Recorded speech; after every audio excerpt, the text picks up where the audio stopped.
చూడండి, భార్య భర్తల మధ్య ప్రేమ అనురాగాలు పెరగడానికి, సుఖవంతమైనటువంటి జీవితం గడపడానికి, సంసారంలో శాంతియుతమైనటువంటి వాతావరణం ఏర్పడడానికి ఖురాన్ గ్రంథం ఏమంటుందంటే, హున్నా లిబాసుల్లకుం వాంతుం లిబాసుల్లా హున్నా. మీ భార్య మీకు దుస్తులు మరియు మీరు మీ భార్యకు దుస్తులు అని చెప్పడం జరిగింది. దీని అర్థం ఏంటంటే, చూడండి, దుస్తులు శరీరాన్ని కప్పుతాయి. ఒకవేళ శరీరంపై గాయాలు, మచ్చలు, పుండ్లు, పుల్పిర్లు గనుక ఉన్నట్లయితే వాటిని కూడా దాచుతాయి. ఖచ్చితంగా ఇదే విధంగా ఒకవేళ భార్యలో ఏమైనా లోపాలు, పొరపాట్లు, తప్పులు గనుక ఉన్నట్లయితే భర్త వాటిని దాచాలి, ఇతరులకు చెప్పకూడదు.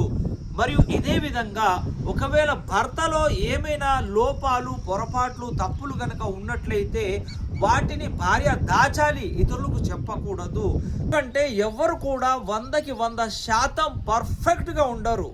సంసారం అన్నప్పుడు చిన్న చిన్న విషయాలు, చిన్న చిన్న తప్పులు జరగడం కామన్. పెద్ద మనసుతో ఒకరి తప్పుల్ని ఒకరు క్షమించుకుంటూ జీవితాన్ని ముందుకు కొనసాగించాలి. అప్పుడే భార్య భర్తల మధ్య ప్రేమానురాగాలు పెంపొందుతాయి. సుఖవంతమైనటువంటి జీవితం గడపగలుగుతారు. సంసారంలో శాంతియుతమైనటువంటి వాతావరణం ఏర్పడుతుంది. ఒకవేళ చిన్న చిన్న విషయాల్ని భూతద్దంలో పెట్టి చూసినట్లయితే సంసారం సర్వనాశనం అవుతుంది, కుటుంబం చెల్ల చెదురవుతుంది. సంసారం 2 చక్రాల బండి లాంటిది. ఈ బండి ముందుకెళ్ళాలంటే దాని 2 చక్రాలు ఒకేలాగుండాలి, సమానంగా ఉండాలి.